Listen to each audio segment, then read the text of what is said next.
On commence par un jeu pour savoir qui démarre l'émission entre Juliette et moi.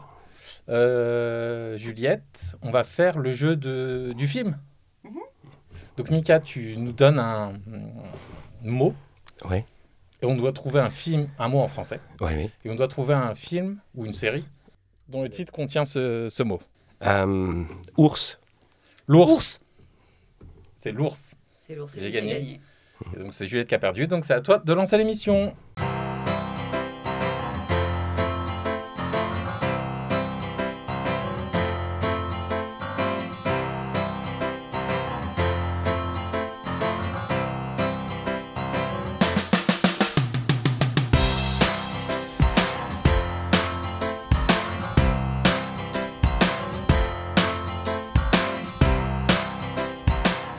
Bonjour, bienvenue à toutes et à tous dans La Fabrique, le podcast consacré à la création, produit et animé par Ramzi Assadi, co-animé par Juliette Arnaud. Nous sommes au 4e épisode de la 3e saison, c'est ça ? C'est exactement ça, mais je ne sais pas si on va les diffuser dans l'ordre, mais pas grave. Ok. Et notre invité du jour est... T'as peur ? Non, j'ai pas peur. De toi ? Un petit peu. Laisse-moi rire. Mika Smadja. C'est moi. Youhou. Bonjour à toutes et à tous, bienvenue dans La Fabrique, le podcast consacré à la création. Pourquoi tu me fais faire ça si c'est pour le refaire après ? Parce que j'aime bien. Avec Juliette Arnaud, donc Juliette Arnaud, bonjour. Bonjour. Juliette Arnaud, comédienne, scénariste, réalisatrice, autrice et chroniqueuse actuellement sur Radio Nova dans la dernière, tous les dimanches de 18h à 20h. C'est ça ? Oui. Et notre invité, Mika Smadja. Bonjour Mika. Bonjour. Mika Smadja, comment on pourrait te présenter ? Tout comme Juliette, mais en moins bien. Comédien. Oui. On Auteur. t'a vu dans plusieurs films et dans des fictions. Soyons francs, si vous m'avez vu, C'est que vous avez l'œil. vous regardez un peu de la merde. Ah, pardon. Ouais. C'est surtout que c'était furtif, peut-être. Ouais, Souvent, c'était furtif, et quand c'était pas furtif, c'était pas bien. Ah bon ? Ouais. Ah, bon, ça, on en parlera. Mm. Auteur également ? Tout à fait. Tu as été co-auteur de plusieurs sketchs. Ah oui, c'est sur vrai Canal. Oui, tout à fait. Les Miss Météo, notamment. Oui. Ce qu'on appelle les Miss Météo. Mais bon, Du grand journal de Michel Denisot. Ouais. exactement. Donc voilà, comme ça situe un peu le personnage. Juliette, je te laisse lancer la première question de ce podcast. Mika. Yeah, Tu mènes ce qu'on appelle une carrière artistique, tout à fait. en tout cas plus artistique que menuisière. Non, artistique à tout point à de vue. fait. Je suis pauvre. Comment, quoi t'a donné l'autorisation C'est bien, d'embrasser ce l'autorisation. type de carrière ? Alors, personne m'en a donné l'autorisation. Je dirais même que, comme beaucoup de gens, je pense que il y avait sur mes maigres épaules une forte pression pour faire des choses sérieuses. Et j'ai essayé une partie importante de mon existence d'avoir un métier raisonnable et acceptable. Et puis, sur la fin de la vingtaine, au début de la trentaine, un jour, j'ai fait ce que j'aime bien appeler mon coming out d'acteur. Oui. Non, vas-y, c'est pour après. C'est mignon, tu lèves le doigt. Mon coming out d'acteur, dans le sens où un jour, je me suis rendu compte que mes tentatives vaines pour essayer d'avoir une vie stable et rangée et de faire les choses sérieusement, c'était pas moi du tout, et que donc j'ai tout envoyé péter. Et j'ai décidé que je serais acteur. Mais dans quelles circonstances ? Dans quelles circonstances ? Ce qui a permis ça ? Le contexte ne le permettait pas du tout, dans le sens où je venais passer les concours d'enseignement et j'enseignais en théorie la philosophie. Je dis en théorie parce que j'enseignais pas vraiment et il n'y avait pas de philosophie, mais j'étais officiellement ou sur le papier un prof de philo. Mais ça n'a pas duré très longtemps. Je pense qu'au bout d'un an et demi, je me suis rendu compte que ce n'était pas du tout ce que j'avais envie de faire. Et, Au point que ça te rendait malheureux ? Au point que ça me rendait malade, je dirais. Ouais. Toi, tu es dans le camp des filles. Je suis dans le camp des filles totalement. Je ne vais pas rentrer dans les détails des symptômes, parce que c'est un peu explicite. Mais ouais, ça me rendait malade. J'étais très mal. Est-ce que c'est par exemple justement ça, les symptômes physiques qui t'ont fait te dire qu'il fallait y aller ? Ça fait partie des choses, oui, ça fait partie des choses. Et je pense aussi que quand il y a quelque chose... Parce qu'en réalité, c'est quelque chose qui me travaillait depuis que j'étais ado. Et que quand il y a quelque chose qui est aussi fort en soi, ben, il faut le suivre. Ça n'a aucun rapport avec le talent ou la capacité à faire quelque chose. C'est-à-dire que je me suis engagé dans une voie sans avoir la moindre idée de savoir si je pourrais en vivre, ni d'ailleurs la moindre indication que c'était une bonne idée. Est-ce que dans ton environnement, il y avait des gens qui en vivaient Pas du tout. Je venais d'un monde très différent, Okay. de petits fonctionnaires à juste titre préoccupés par les nécessités matérielles. Et je me suis mis à me comporter comme si j'étais un millionnaire excentrique qui n'avait absolument pas besoin de gagner sa vie. Et je me suis rendu compte d'ailleurs assez rapidement qu'on peut faire semblant d'être quelqu'un qui gagne sa vie pendant assez longtemps. Je tiens encore, par exemple. Merci la France. Comment t'as fait cette bascule du coup? Alors ça s'est passé... D'abord, j'ai pas fait cette bascule, c'est-à-dire que j'ai tout arrêté et ensuite j'ai essayé de voir si ça pourrait marcher. Il se trouve que quand j'ai tout arrêté, au bout de quelques mois, les circonstances ont fait que j'ai rencontré quelqu'un qui m'a introduit dans l'univers de la télévision, d'abord comme acteur, pas comme auteur.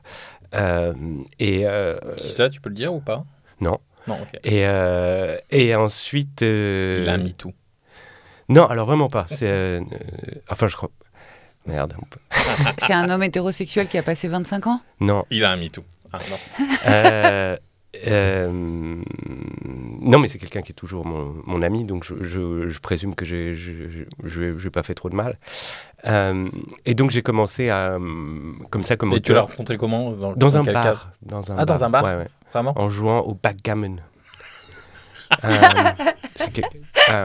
Donc tu es rentré, finalement, tu as embrassé une carrière artistique Grâce à un grâce au double backgammon ou grâce au bar? Je dirais plus grâce au bar. Il se trouve que j'étais assis à côté de ces personnes qui s'ennuyaient, je pense, avec son compagnon de beuverie de cette soirée-là. Il s'est retourné vers moi en me disant « Tu sais jouer au backgammon ?» J'ai menti effroyablement en disant oui, sans avoir la moindre idée de ce que ça pouvait être. Pourquoi t'as dit oui? Pourquoi t'as dit oui? Pourquoi t'as dit que tu savais jouer? Je pense qu'une grande partie de ma vie a été déterminée par le principe de dire oui, bien sûr, je sais le faire. C'est un truc de comédien, ça.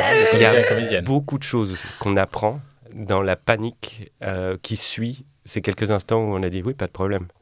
Il y a quoi? C'est quoi? On fait une parenthèse. L'exemple le plus récent, c'est qu'il y a il y a 1 an et demi, je pense, quelqu'un avec qui j'avais travaillé précédemment m'a appelé en me disant est-ce que tu veux être rédacteur en chef ou producteur d'une émission de radio sur France Inter? Et je dis oui, bien sûr. Et ensuite, j'ai eu un rendez-vous avec quelqu'un de France Inter qui m'a dit je pense que tu as l'habitude, tu sais faire ça. J'ai dit oui, bien sûr. Oh, punaise. Et il ne s'est rien passé entre ce moment-là et 15 jours plus tard, le moment de la première émission. Comme les gens ne vérifient pas, de toute façon. Apparemment pas. Et c'était absolument terrifiant parce que je ne comprenais pas un traître mot. C'était pas simplement que je comprenais pas ce qui m'entourait, je comprenais pas un traître mot de ce qui était autour de moi. Les gens me parlaient dans un jargon qui est celui de professionnel de la radio. J'ai découvert les réalisateurs de radio à ce moment-là, qui sont des gens extraordinaires, dont on parle pas assez, qui sont des gens qui, notamment dans le direct, réussissent à maîtriser non seulement ce que les gens en plateau, on dit en plateau, en studio. Ben voilà, 6 mois à faire le producteur. Ouais, mais on avait un réalisateur avant ici, mais on l'a plus.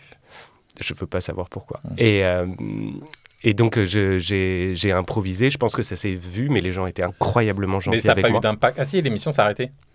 Je pense que c'était prévu avant moi, mais effectivement, je l'ai pris un peu personnellement. Quand on a annoncé la fin de l'émission, je me suis dit waouh. Et toi, Juliette, est-ce que ça t'est arrivé d'accepter un truc, de dire, je sais pas, écoute, je sais faire du cheval ou un truc comme ça? J'étais en train de me dire que moi, je pense malheureusement, je suis exactement sur cette échelle-là. Si Mika est à 10, je suis à moins 40. C'est-à-dire que moi, par exemple, j'ai fait 15 ans d'équitation. quand on m'a demandé pour un film, est-ce que tu sais monter à cheval ? Je dis toujours oui, mais dans certaines circonstances. Et moi, je suis à l'inverse, c'est-à-dire même les choses que je sais faire, je pense quand même que je sais pas trop bien les faire. Et moi, j'ai refusé des rôles, littéralement, en disant pour le citer, Claude Berry m'envoie rencontrer un réalisateur. Tu es folle. En me disant, Claude Berry m'aimait bien. Je ne sais pas pourquoi. Aucune bonne raison. Mais il m'aimait vraiment bien. Et donc, il m'envoie rencontrer un réalisateur qui montait son premier film. Et Claude Berry me file le scénar et me dit, c'est tel rôle de telle meuf. Va voir le réal. Je lui ai parlé de toi. Il t'attend. Je lis le scénario. La nana est écrite, le personnage est décrit comme une fille pulpeuse, hyper sexuelle, que tous les mecs, quand ils la voient, ils ont des érections. J'arrive...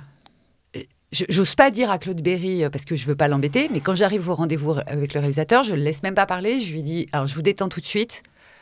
Vous inquiétez pas, j'ai bien compris, j'ai lu le rôle. C'est absolument pas pour moi. Mais on fait semblant. Et puis je dirai à Claude que je suis pas libre. Il y aura pas d'embêtement. Le mec l'a hyper mal pris, le réalisateur. Et il m'a dit, j'aime pas beaucoup les gens qui me font le coup de la fausse modestie. Parce que pour lui, c'était de la fausse modestie. Et donc là, je suis devenue toute rouge. Comme tous les faux modestes. Là, vraiment de colère. Oui. Et je lui dis, non, en fait, on va pas faire ça. Hein. Moi, je vous fais gagner du temps, mais par contre, il faut me respecter. Attention, m'accusez pas de trucs comme ça, faites pas ça. Donc là, c'est lui qui est devenu tout pâle. Il m'a dit, ah oui, non, j'ai été maladroit. Je fais, ouais, voilà. Donc vous n'avez pas l'habitude, vous avez l'habitude des gens qui disent, ouais, je suis cette personne. Moi, je vous dis, je vous fais gagner du temps. Et ça a été... Ça a été le fois la plus haute dans ma vie de professionnelle. Mais je savais que j'avais raison, en revanche. Je savais que je ne pouvais pas jouer une fille dont on attend d'elle... C'est pas que je pense pas que je sois pas séduisante. Je sais que je peux l'être dans certaines circonstances. Par contre, l'effort que ça va me demander pour jouer ce type de personnage m'est littéralement insupportable. Alors, ça, je peux le comprendre. Mais par contre... Alors, il y a si je peux... Vas-y, bien sûr. Il y a une chose que j'ai remarquée et qui malheureusement, j'espère que ce que je vais dire est acceptable, je pense que ça l'est. C'est un grand rapport avec le genre. C'est ce que j'allais te demander. Voilà. Est-ce que... Voilà. Parce que je me rends compte que de tous les privilèges dont je bénéficie, cette espèce d'insouciance totale à l'égard de l'existence et en particulier à l'égard de la compétence. C'est quelque chose qui est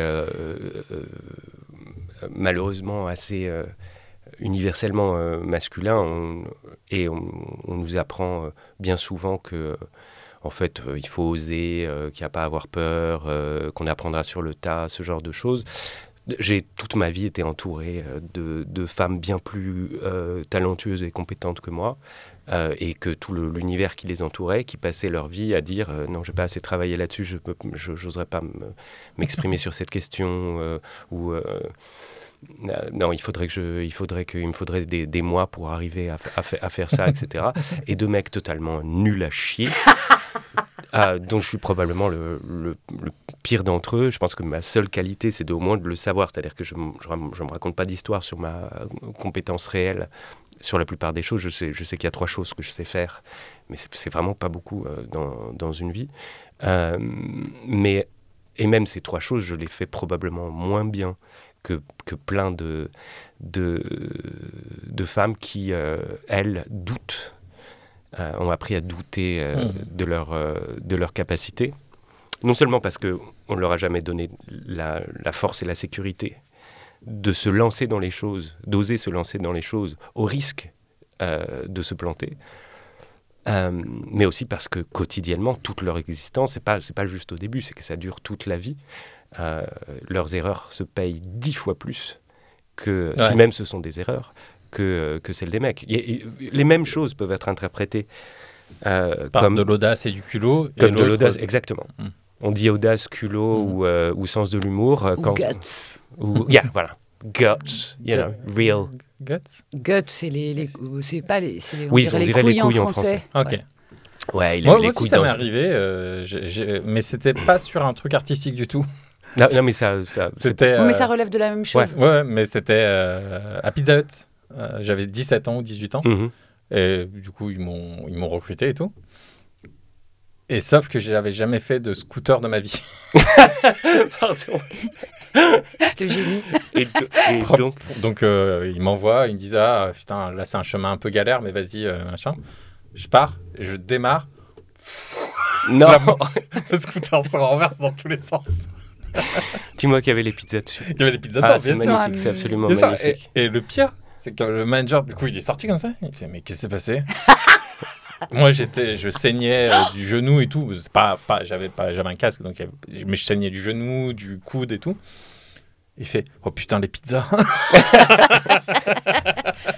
Mais t'as continué cette carrière à Pizza Hut Après, Ou parce qu'en fait, moi, ils ont fait faillite? En réalité, je pensais être embauché dans les cuisines, mais je savais pas que c'était genré Qu'il fallait être à Pizza Hut. cuisinier. Non, que c'était les filles dans les cuisines et les mecs en livraison. Ah bon, j'ignorais Bah, ça moi aussi. aussi, je savais pas. Ok, c'est- d'accord. Bon, c'était- Pourtant, c'est un classique. On va mettre les filles à l'intérieur et les mecs à l'extérieur. Non, parce qu'au McDo, par exemple, c'est l'inverse.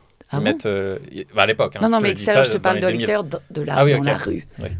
Excusez-moi. Au McDo, c'est les hommes dans la cuisine et les femmes à la J'entends bien. caisse. Mais à partir du moment où il y a une part du métier qui se passe dans la rue, Oui. à part les Oui. prostituées. Oui, bah après, c'est Ah vrai oui. que pour aller chez les gens, c'était plus safe d'envoyer des mecs que des meufs. Voilà, c'était une petite parenthèse. Mais c'est très intéressant ce truc c'est pour ça que c'était le propos de ce podcast, c'est-à-dire de comment on se donne l'autorisation ou pas, Oui. et les trésors de ruses qu'il faut. Et puis parfois quand même, il y a toujours le moment du petit coup de pouce du destin. Toi, ça prend la tête D'un backgammon. d'un bar et Oui, une partie de alors, backgammon dans laquelle tu te lances Ouais. sans en connaître les règles. Mhm. Oui, mais alors, si tu veux, ça, c'est un risque modéré quand même, se retrouver. Non, j'ai bien- c'est pas le mot risque, c'est être l'aptitude, être suffisamment, savoir suffisamment qu'on cherche désespérément une porte, Mhm. et l'aptitude à choper la main quand elle passe et à voir Ouais. que c'est une main Ouais. et pas, voilà, c'est ça en fait, c'est cette petite intuition qui te fait dire, je vais la faire cette partie de backgammon. Ouais. C'est peut-être effectivement ça aussi. Ça fait, je pense, aussi partie d'une forme de privilège d'avoir cette. Oui, cette espèce d'insouciance qui fait qu'on se dit ouais, je vais le faire.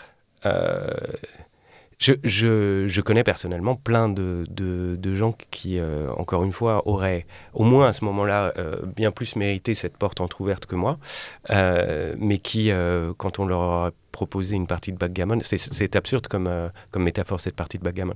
Pas tant. Quoique, c'est un peu... Non, je la trouve un peu jolie. c'est Un pas peu fait- Dickens. C'est pas fait exprès. Right. Il y a je connais plein de gens qui sont des femmes, et c'est pas un hasard, qui auraient probablement dit non, je sais pas jouer au backgammon. Et ça m'a même pas traversé l'esprit une seule seconde. Bon, quelques bières y avaient sans doute contribué, mais Merci l'alcool. merci l'alcool une fois de plus. Mais voilà, oui, ça me paraît absolument essentiel Et donc, de considérer cette... Pardon, c'est pas Non, grave. vas-y. Mais de considérer cette différence quand on parle de, en particulier en France, quand on parle de talent, de tout oser, de culot, etc. C'est bien souvent en fait un déguisement pour ce qui n'est rien d'autre, une espèce de mal confiance en soi, mal avec l'accent circonflexe, confiance en soi, qui est enseigné par les parents, par l'univers autour de soi, etc. Moi, j'ai pas trop bénéficié de ça directement et dans ces termes, parce que mes parents étaient vraiment pas comme ça du tout. Mais la société entière, sans aucun doute, m'a envoyé une sorte de message de... C'est OK. C'est OK, fais ce que tu veux, c'est pas Ouais. grave si tu sais pas le Il va faire. rien se passer de très grave. Ça me Voilà. paraît juste, effectivement. Comme... Ramzi, tu voulais dire quelque chose? Non, allez-y, j'ai oublié. J'ai oublié. Parce que J'ai oublié. Ramzi il ne met pas de L au verbe oublier. C'est un autre verbe qu'il emploie, qui est le verbe oublier. Il est de la région de Lyon, peut-être c'est ça, non? Alors, étant moi-même de la région stéphanoise, nous mettons des L à oublier. Donc, non. Non. Est-ce que... Comment ça s'est concrétisé du coup avec cette personne qui t'a fait venir en tant qu'auteur ? Ça s'est concrétisé exactement comme ça, c'est-à-dire que c'est quelqu'un qui était embauché entre guillemets pour une mission dans l'émission. Gérard Louvain. Pas du tout, je ne sais pas qui c'est. Et qui avait un peu peur que ça se passe mal et d'être comme personne, d'être réduite à une sorte de pantin ou de physique, et qui a eu cette idée qu'il fallait qu'on en fasse autre chose, et donc on a commencé à en faire autre chose, et puis il se trouve que ça a eu relativement au contexte de l'émission un certain succès, et puis après les gens se sont mis à croire dans l'univers de la télé que je savais faire ça. Et donc comment t'es passé de l'écriture au jeu toi-même ? Ouais. D'abord, le jeu, c'est ce que je voulais faire. Donc, il se trouve qu'en écrivant petit à petit, j'ai été intégré au sketch comme personnage. Ok. Et au début, j'avais une certaine pudeur, une pudeur un peu absurde, dans laquelle je ne voulais jamais apparaître en tant que moi-même. Ça veut dire quoi, ne pas apparaître ? Ça veut dire avoir un costume, J'étais un soit costumé, soit maquillage. déguisé, soit maquillé, soit... Donc caché. Caché, soit j'interprétais des personnages extrêmement marqués physiquement dans leur comportement et leur attitude, même leur voix. C'était, je pense, aussi parce que j'établissais une claire différence que je continue à établir entre l'humoriste et l'acteur. Et que j'étais pas très tenté, alors que j'étais censé écrire des choses comiques, mais pas pour moi. Je continue à le faire, mais pas pour moi. J'étais pas très tenté par le côté humoriste de l'affaire. C'était pour moi quelque chose de très séparé. Et donc, tant que je me présentais comme un personnage, c'était pas moi, et donc j'étais pas un humoriste. J'étais l'interprète d'un personnage qui pouvait ou ne pouvait pas être drôle. Voilà. Mais donc, tu n'as pas fait de formation ? Une fois que cette aventure, entre guillemets, s'est terminée, c'est-à-dire qu'une fois que j'en ai eu marre, c'était une cage dorée, la télévision, dans laquelle je gagnais mieux ma vie que jamais auparavant et que jamais après. Mais dans laquelle, finalement, je me retrouvais dans une situation qui, une fois passé la joie de pouvoir payer son loyer avec des mois d'avance et de dépenser stupidement son argent, je me suis rendu compte que, d'une part, en particulier les émissions quotidiennes, c'est quelque chose qui suce le sang et l'âme quand on est censé écrire, particulièrement quand c'est quelque chose qui relève de l'invention ou de la création, même quand c'est des petits sketchs. Au fond, ça prend énormément de sa créativité, de la créativité d'un individu. Et il y a des gens qui sont très bien avec ça, mais moi je suis très jaloux de ma créativité. Donc il y a un moment où je me suis dit qu'en réalité j'étais parti pour une autre carrière qui payait mieux que celle de prof, mais qui n'était pas non plus ce que je voulais faire. C'est-à-dire que c'était, ou plus exactement, toujours pas ce que je voulais faire. Okay. Et donc je suis parti au moment où on m'a proposé, je crois, de devenir producteur d'une émission. C'était un mois de décembre, peut-être... je suis nul en date. 2011. Si tu le dis, ça a l'air bien. 2011, ça a l'air bien. Je prends. C'est dans ces eaux-là, quoi. Ouais, dans ces eaux-là. Dans les années 2000, en tout cas. Ce siècle. Et je me suis imaginé 10 ans plus tard comme les autres plus jeunes producteurs qui m'entouraient. Le prends pas mal, Ramzy, mais avec des casquettes et des cheveux grisonnants et l'embonpoint okay. Oui, mais c'est pas du tout toi que j'avais en tête comme modèle. Et d'ailleurs, il te ressemblait pas. Et j'ai une horreur absolue de ça. Et puis et donc, je suis parti. Avec cette idée aussi qu'il fallait maintenant que parce que c'était bien rigolo de faire rire les gens en faisant des petits sketchs à la télévision. Mais j'avais le sentiment très vif que ce que je faisais, c'était pas jouer. Et que c'était... Comment ça ? Mais c'était pas jouer pour moi, c'était une sorte de tu sais, à un moment donné, avec un ami, on faisait des sketchs pour une émission de l'après-midi qui était très produit, etc. Mais donc, on avait une seule journée pour tourner des sketchs, pour tourner un sketch. C'était des sketchs très produits, donc ça prenait toute la journée, même pour 3 ou 4 minutes de sketch. Mais donc, on avait une équipe de tournage, etc. Et quand il fallait pleurer dans un sketch, moi, je me mettais les 2 doigts dans les yeux. Jusqu'à ce que je pleure. Je ne sais pas si les auditeurs savent que Ramzi Assadi, qui est en face de moi, a un talent extraordinaire, c'est qu'il peut pleurer sur commande.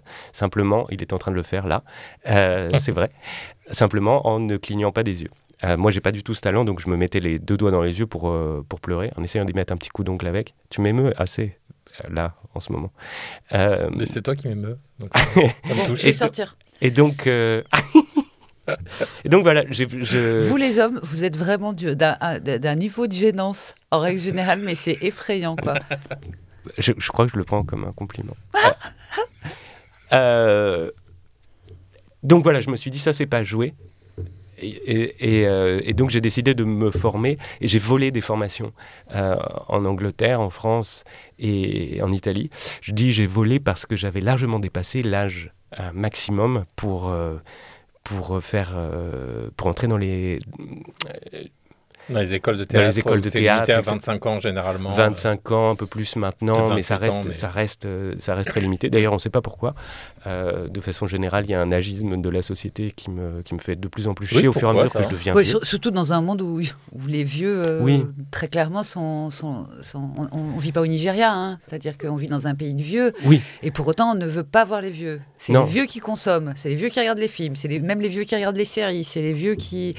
Et on a décidé, je ne sais pas qui, des trous du cul certainement, que les vieux voulaient regarder des jeunes. Ce que je ne crois pas. Non, pas vraiment du tout. ce que je ne crois pas. Du tout. Mais pourquoi cette limitation? Parce que c'est du fascisme. C'est un truc que j'ai déjà beaucoup dit dans la création, dans ce podcast. C'est-à-dire, je pense vraiment que tout ce qui relève de l'image, que ce soit le cinéma ou les séries, parce que pour le coup, c'est à peu près la même, en moins pire les séries, mais ça reste un endroit de haut fascisme, notamment sur ce truc. Tu sais, on est tous en train de dire ouais, les Allemands avec les Ariens, le mythe et tout ça, mais en fait. Tout le cinéma occidental n'a jamais fait que ça.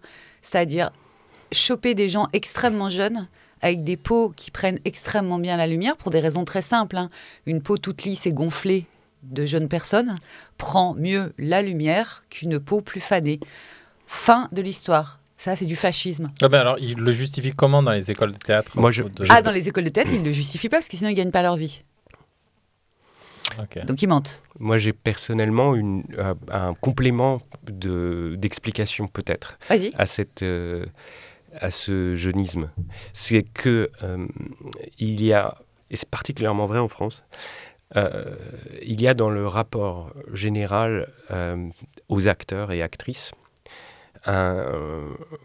un dédoublement entre ceux qui dirigent, qui mettent en scène et qui réalisent, et ceux qui sont filmés ou mis en scène ou vus, qui a un rapport de sujet à objet particulièrement fort en France. On n'a pas tendance à considérer les acteurs comme des créateurs. Mais ça sert encore la théorie du fascisme. Ah, tout à fait, c'est totalement fasciste. Mais ça, totalement, je vais dans ton sens. Je pense qu'il y a un rapport... J'irai plus loin encore, je pense qu'il y a un rapport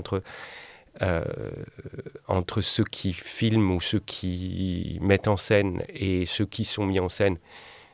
Un rapport masculin-féminin, sujet-objet,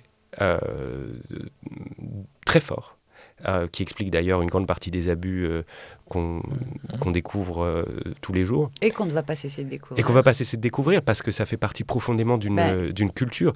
C'est-à-dire si tu ne changes pas le logiciel, le paradigme, il n'y a aucune raison pour que ça ne recommence pas de manière incessante. Enfin, vraiment, c'est...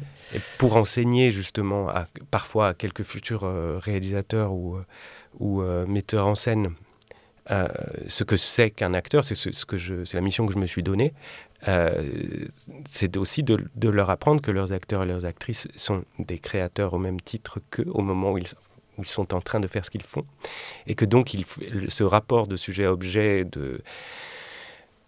qui est par la structure patriarcale de la société aussi un rapport du masculin au féminin, et une des sources de l'abus permanent qu'on découvre tous les jours. Ça passe par un vocabulaire qui est évidemment différent.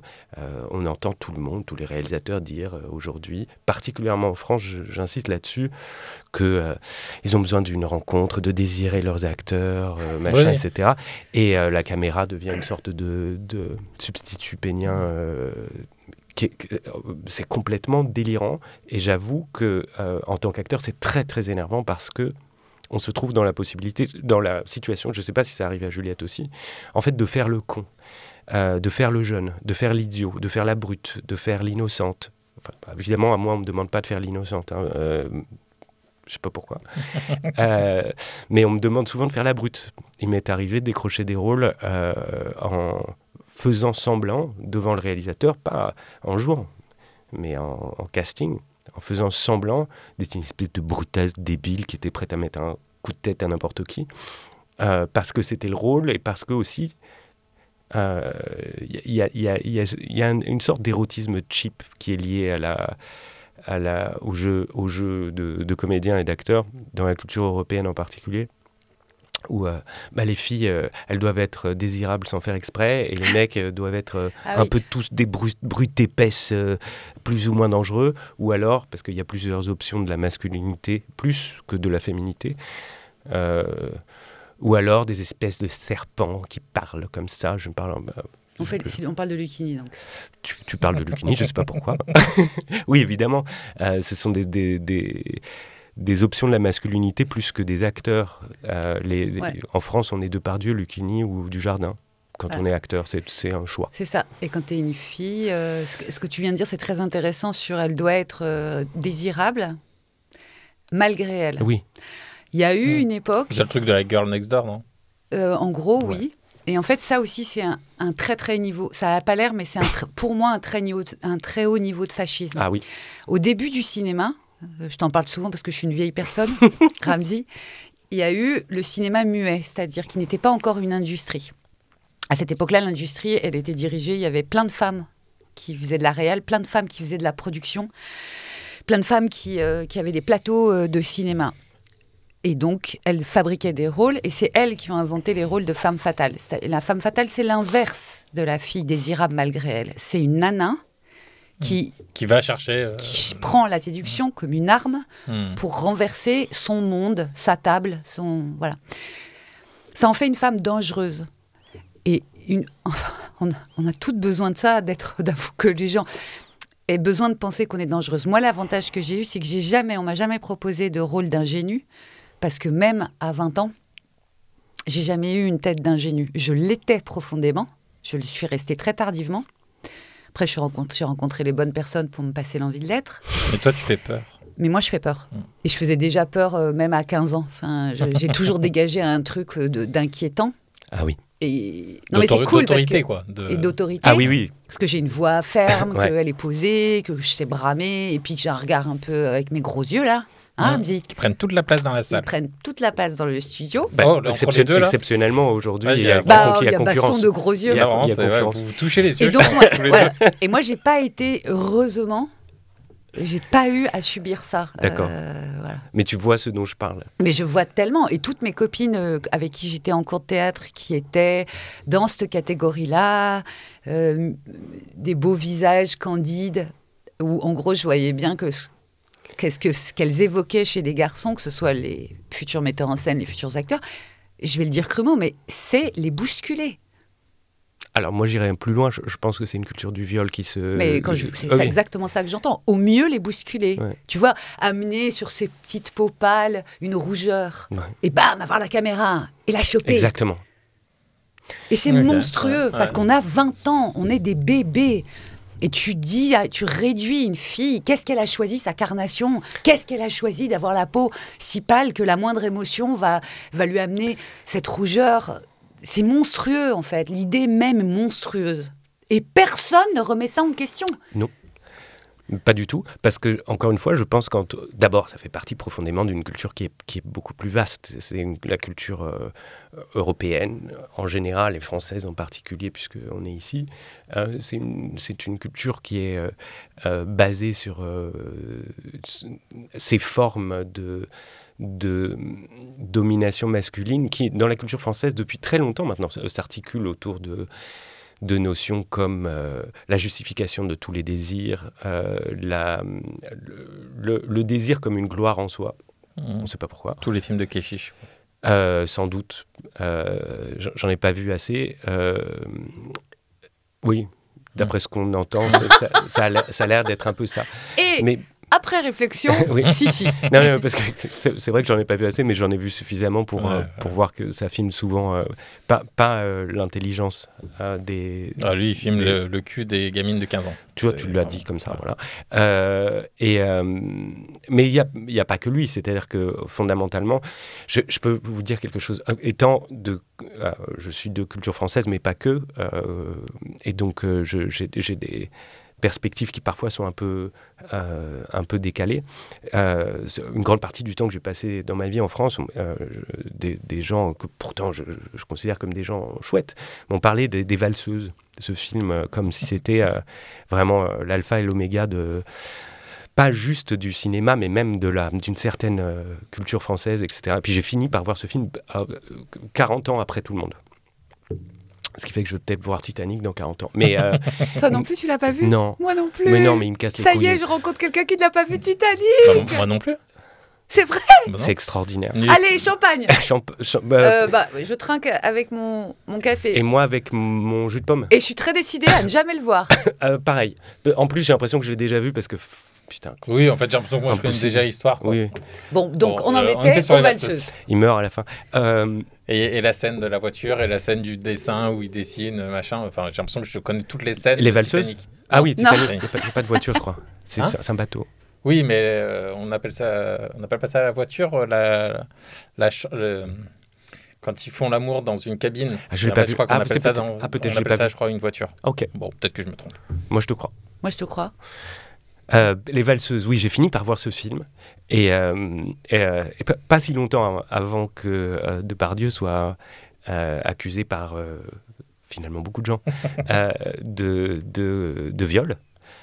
Et j'ai vu ce film et je me suis dit, mais du coup, ça surprend qui que ce personnage qui a été élevé, créé et admiré pour ça, se révèle être exactement ça. Je n'ai pas très bien compris. J'ai regardé ce film et j'ai compté le nombre de viols ou d'agressions sexuelles. En fait, chaque scène est une agression sexuelle jusqu'à un certain point. Je n'ai jamais vu, donc je ne pourrais pas dire. Il viole même son pote. Oui. C'est absolument extraordinaire. C'est une sorte de longue apologie du viol en voiture, hors de voiture, sur les une femmes femme désespérée, une femme qui est en train d'allaiter voilà. son enfant dans le transport public qui a absolument rien demandé à personne. Voilà. Mais elle est contente, par contre elle prend bien son pied.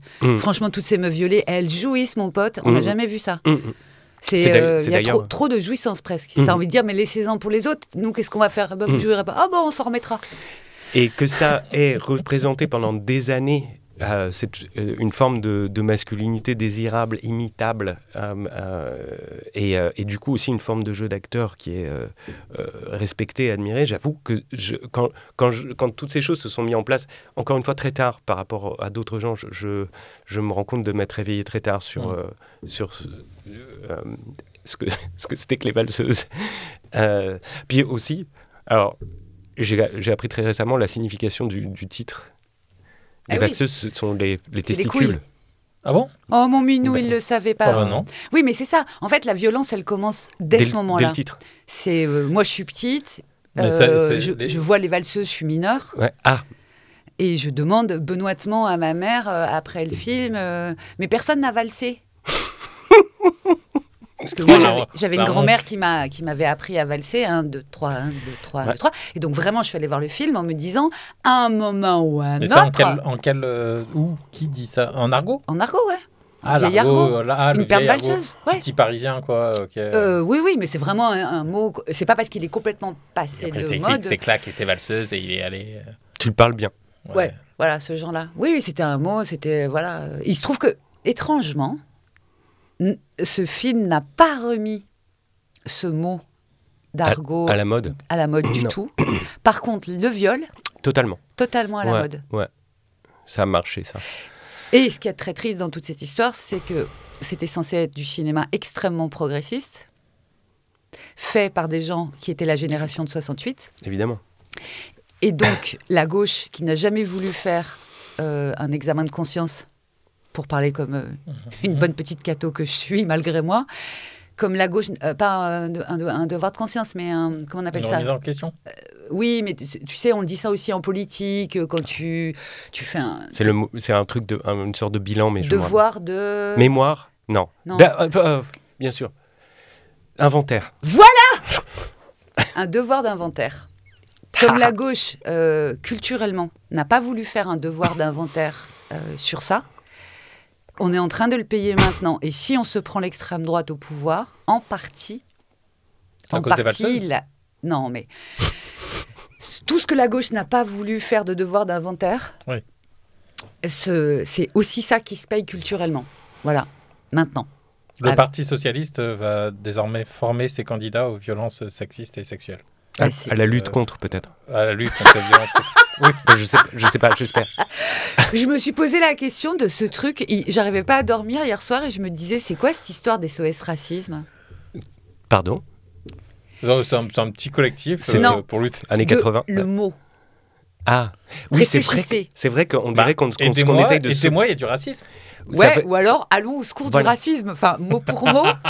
Voilà. SOS Méditerranée, allons au secours de la Méditerranée, donc oui, pourquoi pas. Oui. Pareil. Oui, okay. Le touche, à la même époque, moi j'étais en 6e et j'avais mon truc, touche pas à mon pote. Ouais. Mais d'où c'est mon pote, en fait ? C'est pas parce que c'est mon pote qu'il faut le protéger. C'est parce que, que le racisme est interdit. Commençons par protéger nos amis. Ben non. Nos amis, les étrangers. Mais c'est pas nos amis, c'est pas parce que c'est nos amis. Non, mais peu importe. Et ni parce que c'est des étrangers qui doivent être nos amis, c'est juste. Non, mais quoi qu'il en soit, c'est le truc de communauté. C'est tout le monde est mon ami. Même les étrangers sont mes amis. Moi, je te dis, il y a un problème dès le départ, sémantiquement parlant. C'est problématique à minima. Je pense que c'était vraiment une tentative très années 80 et un peu pataude. Et très dangereuse. Probablement. Tu veux que je te dise je pense vraiment très dangereuse. Mais peu importe, c'est pas parce que... bah oui, mais...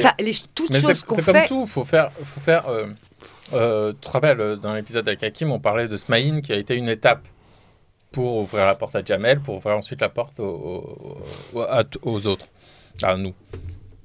Ben, c'est la même chose. Fallait en passer par là pour aller dans la lutte. La différence entre Smaïn et Touche pas à mon pote et SOS Racisme, c'est qu'il y avait beaucoup d'argent, beaucoup de pouvoir et d'argent qui ont été mis à cet endroit-là, dont n'ont absolument pas été bénéficiaires les bonnes personnes. Par contre, il y a des gens qui se sont fait des carrières... Il y a des gens qui se sont fait des carrières politiques, ils ont encore maintenant, et c'est encore des gens qui sont au pouvoir, et c'est toujours pas les bonnes personnes qui ont été récipiendaires de l'élan collectif qu'ils avaient fabriqué.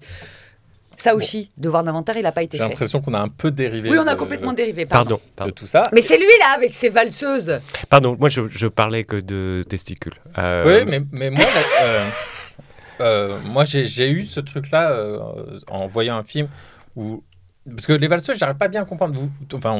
Je l'ai pas vu. Ah. En fait, pour tout dire, je l'ai vu un peu quand j'étais petit. On a regardé un quart d'heure, mais vraiment parce nous, on était fans de Pierre Richard et Gérard Depardieu. Les compères, la chèvre, le fugitif. Pierre Richard, je soutiens totalement. Voilà. Et en fait, mais tu sais, les pas dans les... Non, mais justement... On était fan de toutes ces comédies de Weber, je crois. Francis Weber. Ah, donc grosse déception. Et donc, en fait, à un moment, on voit Gérard Depardieu, avec un autre type, on ne savait même pas qui c'était, Patrick Devers, tu vois. Ouais. Donc, on se dit, c'est cool, ça va être une comédie bien rigolote. Donc autant dire, au bout d'un quart d'heure, en plus, nous, on était hyper pudiques, tu vois, tout ce qui était sexualité, le hum-hum, non. Il y a quand même beaucoup de hum-hum. Le hum-hum, c'est officiel. Ouais.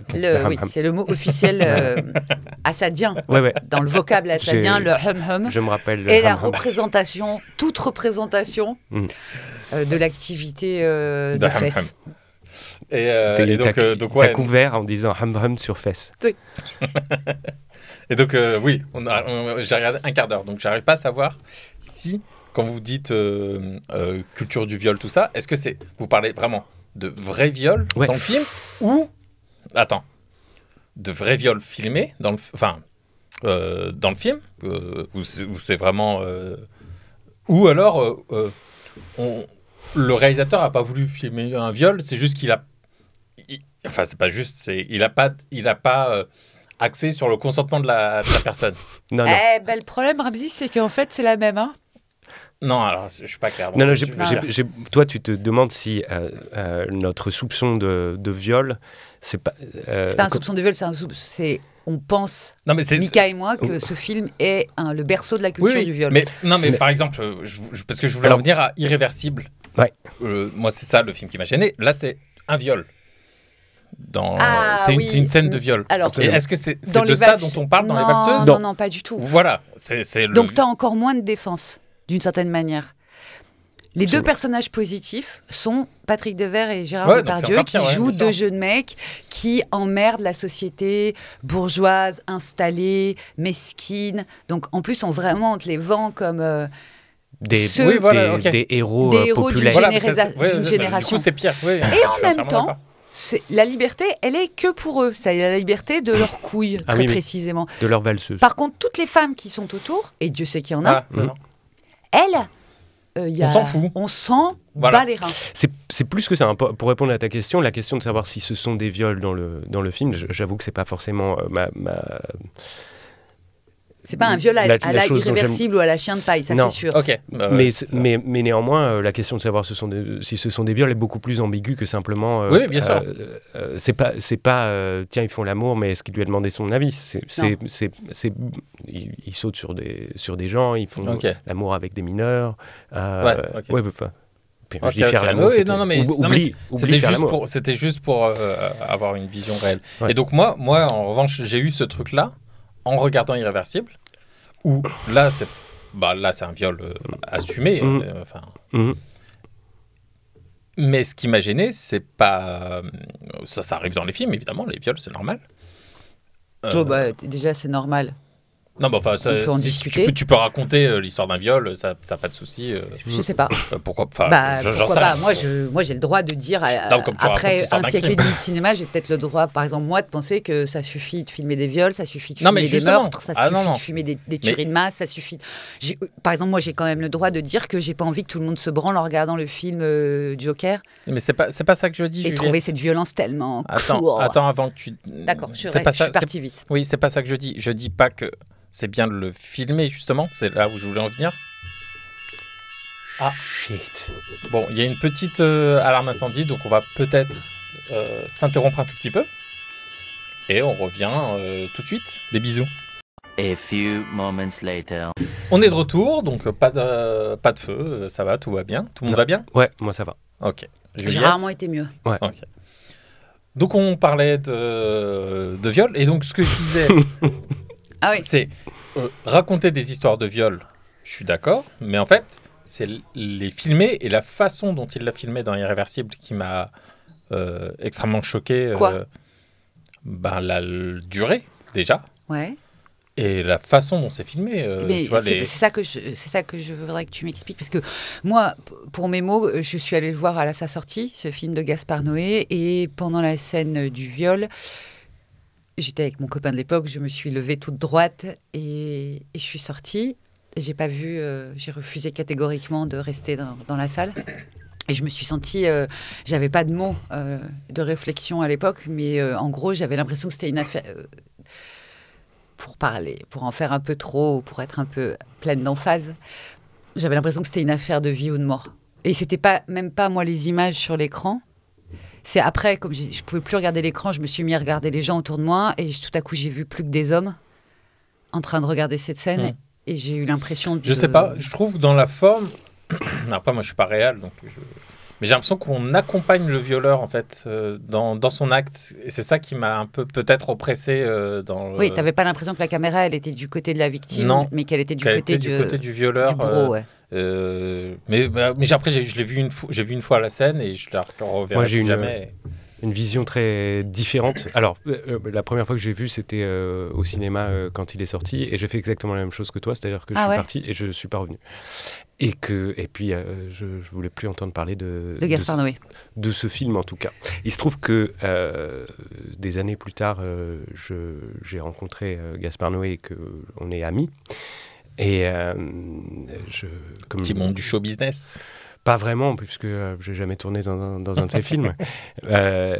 Mais il y a à un moment donné, moi, je avais dit plusieurs fois que j'étais parti au milieu du film et que il y a quelques années, 3 ans peut-être, pour l'anniversaire de la sortie du film, il lui avait été demandé de le ressortir, et puis je crois que, je ne sais plus exactement comment ça s'est passé, mais il a décidé, pour que ce ne soit pas un geste purement marketing, d'en faire quelque chose, et donc il l'a remonté à l'endroit, parce que Irréversible, le principe, c'est qu'il était...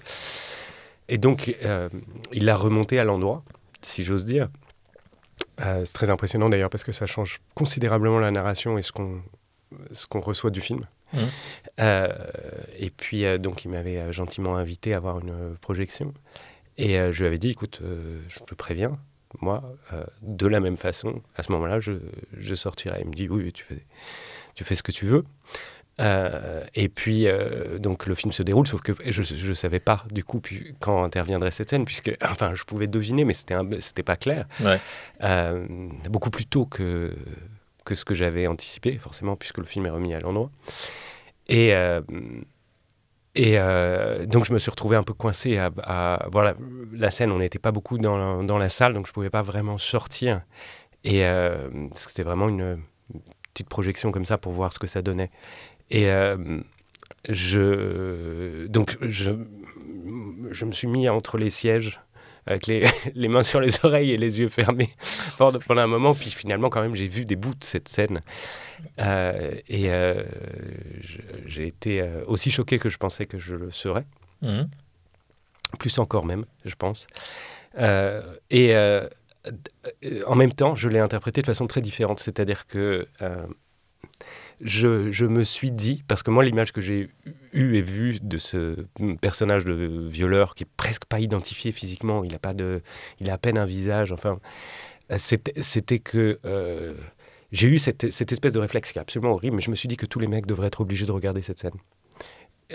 Parce que il y a rien, il m'a semblé que rien ne sauvait ce type dans sa pure violence immonde, dégueulasse et assassine en fond, parce que c'est à la fois une scène de viol et une scène de meurtre. C'est rare d'ailleurs qu'on touche cet endroit où le viol est un meurtre, entre un meurtre symbolique, mais là, ici un vrai meurtre. Donc j'ai changé d'avis sur cette scène. Mmh. Voilà. Après, moi, j'apprécie pas l'extrême violence dans les films, donc c'est toujours pas quelque chose qui me plaît. De la même façon que je ne comprends pas, il m'arrive, comme je le disais, d'enseigner à de futurs auteurs de cinéma et de théâtre. On m'a demandé récemment de consacrer une séance aux scènes d'intimité. Et la gestion des scènes d'intimité. Et j'ai dit d'abord que je suis pas sûr que ce soit un homme de faire ça. Mais bon, puisque ça m'était demandé, je voulais bien me plier à l'exercice. Mais pourquoi pas un homme ? Parce que je pense en toute sincérité que les hommes sont rarement les victimes de la promiscuité non consentie sur les tournages ou au théâtre. Et quand, oui. On demande rarement à un homme de montrer sa bite juste pour le décor, alors qu'on demande à une femme de montrer ses seins juste pour... Parce que c'est bien. Et Mais la première question que j'ai posée, puis je rebondis sur ce que Juliette disait tout à l'heure, c'est que j'ai demandé à tous ces jeunes gens qui, je l'espère, sont de futurs réalisateurs, metteurs en scène ou auteurs, il me semblait que la première question qu'il faut se poser, c'est pourquoi ces scènes existent. Pourquoi on les écrit, pourquoi elles existent, pourquoi on les filme, et si elles sont nécessaires. Et il ne s'agit pas de faire de la censure, mais il me semble que, je ne sais pas quelle proportion, peut-être 70% de ces scènes sont inutiles du point de vue de la narration. Et du coup, elles n'existent que comme... Elles relèvent d'une sorte d'esthétique, au fond assez dangereuse, qui est très dangereuse pour les acteurs et les actrices, pour les actrices en particulier, mais qui est très dangereuse parce que quand on est acteur, on a une sorte de virilisme qui concerne aussi bien les femmes que les hommes, où on se dit, ouais, non, moi j'ai pas peur, je vais le faire. Tu vois ce que je veux dire? Bien sûr que je vais le faire, j'ai pas peur. Je suis pas chiant. 2, je vais le faire, etc. Et en fait, on se pose jamais la question de savoir si c'est nécessaire, pourquoi on le fait, pourquoi on se retrouve à poil dans un lit, pourquoi. On sait pas pourquoi, ça rajoute quoi à l'histoire. La même conversation pourrait avoir lieu autour d'une table. On sait pas pourquoi elle a lieu.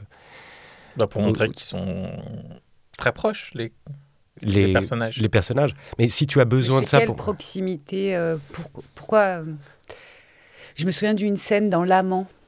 Ouais. Qui, moi, est la scène érotique qui m'a le plus fait comprendre à la fois que les deux personnages avaient une attraction sexuelle extrêmement forte l'un pour l'autre. Et en même temps, leur attraction sexuelle, elle était patente dans cette scène et elle est arrivée jusqu'à moi. Et c'est une scène où ils filment... c'est Jean-Jacques Hano ? L'Amant de Duras, oui. Ouais. Et ils filment, ils sont dans une voiture, à l'arrière d'une voiture, ils partagent la banquette et leurs mains, tout doucement, s'approchent l'une de l'autre. Et à un moment, le doigt du garçon, de l'homme, se met sur celui de la femme. Donc... Et je me souviens encore de l'embrasement que ça m'a fait, moi, comme spectatrice. Et c'est le moment où je me suis dit, mais alors, toutes les autres scènes de fion auxquelles j'ai assisté, tout ce qu'on m'a fait croire de « il faut qu'il y ait ça pour bien qu'on comprenne qu'ils partagent des fluides », cette scène m'a démontré que faux, pas du tout. Donc en fait, ils les font pourquoi? Pour l'esthétisme du truc? Non, ils les font pour se faire... Moi, ce que je pense vraiment... je ne sais pas toi, quel est ton avis? Moi, ce que je pense, c'est que la plupart des gens ne réfléchissent pas, que ce soit les auteurs ou les réalisateurs, et ils font comme il faut que le baiser soit filmé profil. Qui a décidé ça? Comment? Mais il y a plein de manières de filmer un baiser. C'est rare que la zénitale au-dessus. Mais non, mais le 3/4 comme tu veux. C'est rare que tu la peux vie choisir se aussi déroule. d'être que d'un côté. Ah oui, pardon. Ok, d'accord, je comprends. La vie se déroule rarement de profil. T'as déjà embrassé quelqu'un, tu l'as jamais fait en restant de profil. Donc c'est qui? Donc quand tu filmes un baiser par exemple et que tu le filmes comme ça de profil, qui est cette personne qui filme? En dehors du fait que c'est incroyablement contraignant pour les acteurs, parce que ça oblige à prendre des positions qui ne sont pas très naturelles. Surtout, ça oblige à embrasser presque pour de vrai. Ou pas presque. Voilà. Souvent, oui, ouais. Donc il y a un partage de fluide. Ouais. Et moi, par exemple, je suis comme les prostituées, j'embrasse pas. Devant la caméra. Moi, j'ai toujours refusé que oui, on mais des pelles. Comment? Mais dans la vie, si. Dans la vie, avec plaisir. Mais c'est justement parce qu'une chose, c'est une chose que j'aime profondément et que je trouve ça reste un partage de fluide. Moi, j'ai pas envie d'avoir la langue d'un type que je connais pas dans ma bouche. Et j'ai une question vraiment très technique sur les scènes d'intimité. Vous allez pouvoir me répondre. Donc les personnages sont souvent nus. Oui. Peut-être ils ont un truc, une culotte, un caleçon, un slip, un truc. Non. Des fois oui, des fois non. Des fois, des fois non. Il n'y a pas de règle. Mais donc, comment ça se passe, par exemple Mal. Si on en est arrivé, il peut y avoir contact entre les parties. Sur certains films, c'est évident. Enfin, fait des arrêts sur image, tu le verras. Non, je sais pas. Je me disais que genre elle était scotchée ou je sais pas. Et puis, ils peuvent faire ça. Et puis Mais couverte, quoi, protégée, tous les quoi. acteurs et tous les... Maintenant, on est censé faire plus attention à Ouais. ce genre de choses, mais oui, je pense que jusqu'à très très récemment, c'était bon, tu vas pas faire chier. Ça va, une chatte, c'est une chatte, une bite, c'est une bite, et Voilà. allons-y. Machin. On est censé, en tant qu'acteur, ne pas avoir de pudeur. Donc, voilà. Sinon, on fait chier. Ouais, on fait chier. En fait, voilà. Particulièrement si t'es une femme, Et tu la deviens pression, difficile en fait, et la chiant. pression, elle vient très très vite sur un plateau de cinéma, puisque je le rappelle, c'est une industrie que toute journée coûte un certain nombre d'argent en termes de payer tous les gens qui sont là sur le plateau. Et donc, dès que tu commences à dire, comme acteur ou comme actrice, oulala, ça me va pas. Que ce soit l'axe de la caméra, ou pourquoi est-ce qu'on filme ça, c'était pas dans le scénario, ou pourquoi. T'as littéralement tout le plateau qui te regarde et qui te fait passer le message de ça c'est des heures sup qu'on va pas être payé. Parce qu'il y a une réalité aussi. Ouais, mais en fait t'as pas, comme n'importe quel être humain, t'as pas grand chose à part ta dignité, et en fait on te la mange petit à petit, scène après scène, on te la grappille. Bah oui, mais tu sais la difficulté. En fait, pardon, mais tu acceptes un projet en amont, tu acceptes donc soit tu si au moment du tournage tu réalises que ça te convient pas, c'est un peu tard quand même, une fois qu'il y a toutes les équipes techniques. Alors, parce que ça t'est jamais arrivé, toi, dans ta vie, de tout à coup, un jour près... Moi, je me souviens par exemple d'une scène de salle de bain où je devais être dans une baignoire. J'allais pas rentrer dans la baignoire avec... J'avais gardé mon slip, mais il fallait que j'ai les seins à l'air, qui allaient être sous l'eau, qui allaient pas être filmés, mais quand même, il a fallu que je rentre dans la flotte, et il y avait... Je savais bien qu'il y avait cette scène. Elle n'avait absolument aucun intérêt. D'accord ? Elle n'avait aucun intérêt. Tu vois, c'est pas genre la scène typiquement de la baignoire dans Pretty Woman. Ah oui. Où il y a tout un axe de comédie pure qui se joue dans le fait que, comme elle est dans la baignoire, elle est tellement épatée par le chiffre qu'il lui propose que littéralement, elle rentre sous l'eau. Moi, il n'y avait rien qui était joué autour de cette position. J'ai rien dit. Je me suis déshabillée. J'ai pris mes petits seins dans mes mains. J'ai essayé de les cacher comme j'ai pu. Non, je suis rentrée je suis rentrée dans la flotte. J'ai passé une demi-journée. Attends, Razi, je finis. J'ai passé peut-être une demi-journée dans ce baignoire en montrant des choses de moi que je ne montre que dans la plus grande des intimités, parce que moi, je pratique pas le libertinage. J'ai rarement eu autant l'impression qu'on s'essuyait les pieds sur moi. C'est-à-dire et que je participais. Que le pire, c'est que je participais au truc pour ne pas embêter tout le monde. Alors que si j'avais, par exemple, si on était dans un vrai respect et que j'avais eu le courage de dire ça ne me va pas, tout le monde aurait dit bon, on reste dans la salle de bain, mais t'es pas dans la baignoire parce que de toute façon, on s'en sert pas de cette flotte. Elle n'a pas d'usage dramatique ou narratif. Donc en fait, si t'es debout en peignoir en train de te brosser les dents, on va pouvoir jouer la même chose. Oui, mais ça se règle en 3 minutes, ça ne change pas la lumière, ça ne change. Je suis entièrement d'accord, et je suis entièrement d'accord que encore plus sur des trucs d'intimité, il faut que tu cadres les choses et que tu expliques que ça nécessite quand même une certaine protection de la part du réalisateur. Mais ce que je dis, c'est juste faire le truc en amont. Moi, récemment, j'ai vu le doc Jamel en vrai, qui est sur Jamel Debbouze, qui a été suivi sur 1 an, Jamel Debbouze. Et il y a justement un épisode, un moment où il filme les coulisses de H, où c'est, je crois, la dernière saison de H, donc je ne sais pas si c'est la 3 ou la 4, où ils sont déguisés en nains.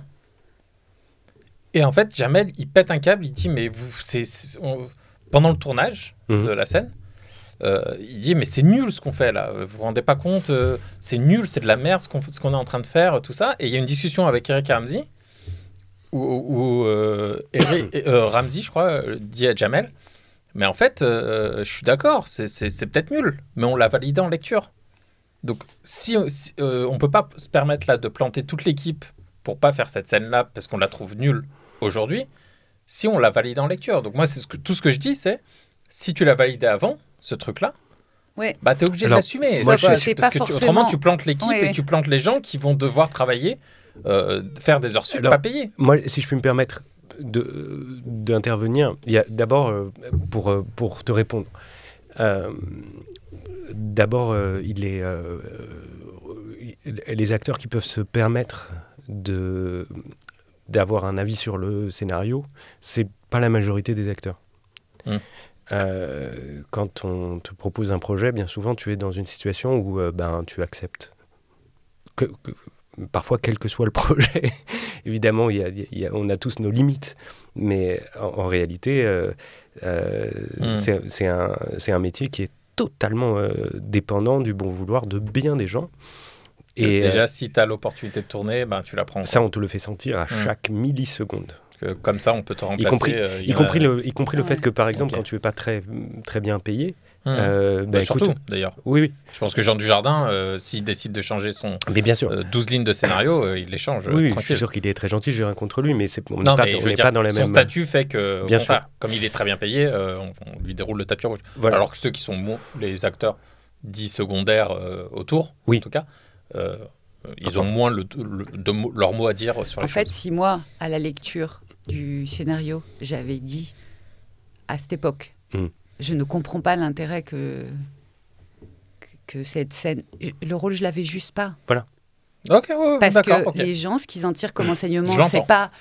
Tiens, cette fille sait lire un scénario et cette fille a le droit, comme n'importe quel être humain, de dire cette situation, je la trouve bête et dangereuse pour moi.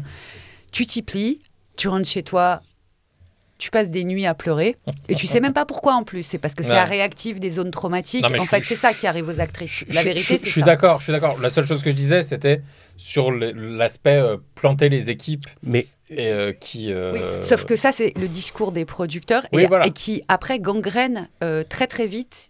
Ils arrivent à mettre ça aussi dans la tête des équipes techniques. La technique, justement, sur un point de vue technique, si on avait décidé 10 minutes avant que je pouvais faire la scène en train de me brosser les dents et avec un peignoir, il n'y avait rien à changer au niveau des lumières, donc de l'équipe technique, ça ne changeait rien pour personne. Là où on aurait perdu du temps, c'est si j'avais commencé à dire « je ne vois pas l'intérêt », le réalisateur m'aurait dit « si, de toute façon, tu n'as pas à discuter, la scène, elle est écrite comme ça, tu as dit oui ». Et ça aurait été ma volonté contre sa volonté. Le temps que moi, le retard, il était là. Voilà. Moi, juste très vite, j'embraye en précisant quelque chose qui a un rapport avec ce que c'est qu'être acteur, très fondamentalement, de mon point de vue. C'est qu'il y a aussi là, dans l'idée que l'assistant caméra et l'acteur participent de deux univers différents, quelque chose de faux. Il se trouve que sur un film, sur une série, l'acteur est un des techniciens. C'est juste un technicien qui n'a pas de machine entre les mains. Mais si sur un film, il y a un problème de lumière dans une scène, les techniciens font en sorte de prendre le temps de faire la lumière, etc. Oui, mais justement. Pour les acteurs, il y a beaucoup moins de temps. Il n'y a jamais de temps. Nous, si on dit, je ne sais pas, mon instrument, c'est toi c'est ta caméra, moi c'est mon corps. Et mon corps est ma psyché. Hier, mon père est mort. Et là, ce matin, je suis sur le tournage. Par contre, ma psyché, elle est fatiguée. Il va falloir que tout le monde en tienne compte. Et c'est pas parce que je suis supérieure à vous, c'est parce que moi, mon instrument, c'est à la fois mon enveloppe physique et ce qui me...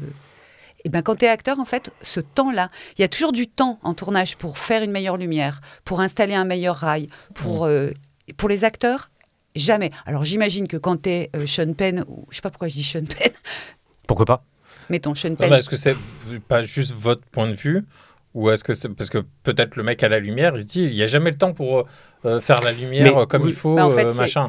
Moi, j'ai dirigé un film. Tout le monde se dit ça peut-être dans son couloir. J'ai réalisé un film, donc j'ai bien vu à quoi on passait du temps. Enfin. Oui, mais parce que tu ne sais pas la quantité, le temps qu'il faudrait peut-être à la lumière pour faire vraiment ce qu'il a envie de faire. Lui aussi, peut-être que c'est la course de son côté, à se dire putain, moi j'ai vraiment très peu de temps. Mais je dis juste que c'est ça. Je dis pas le contraire. C'est là-dessus qu'on va s'arrêter. Parce que Et on finit sur Ramzy qui a le dernier mot. Bah vas-y. C'est bien foutu. Fais ton dernier mot, mais le générique il est déjà parti là. Moi en venant, je savais que c'était à Ramzy d'avoir le dernier mot. Il m'a envoyé un texto en disant en fait. C'est moi le dernier mot. J'ai répondu comme d'habitude. Merci Mika, on te retrouve quelque part. Est-ce que tu as un film qui sort bientôt là, j'étais en tournage la semaine dernière pour un tout petit rôle dans un film de Rebecca Zlotowski. Ouais, super. Mais je ne sais pas quand il va sortir, j'imagine le temps de le monter. Au théâtre peut-être non. Non, il ne va pas sortir au théâtre, c'est absurde ce que tu dis. On me prend de plus en plus pour un con dans ce podcast. Pas tant pour un con. Est-ce que tu vas jouer au théâtre peut-être bientôt ? Écoute, peut-être. Ah. Mais pas en France, donc ce sera pas très. Si vous voulez le voir en utile. Angleterre ou en Italie, voilà, ou en Tunisie, n'hésitez pas. Merci beaucoup Mika. Merci Juliette. Merci Ramzy, merci beaucoup Mika, c'était un plaisir de te rencontrer. Merci Juliette, merci à Ramzy. toutes et à tous de nous avoir écoutés et à très bientôt. Bisous.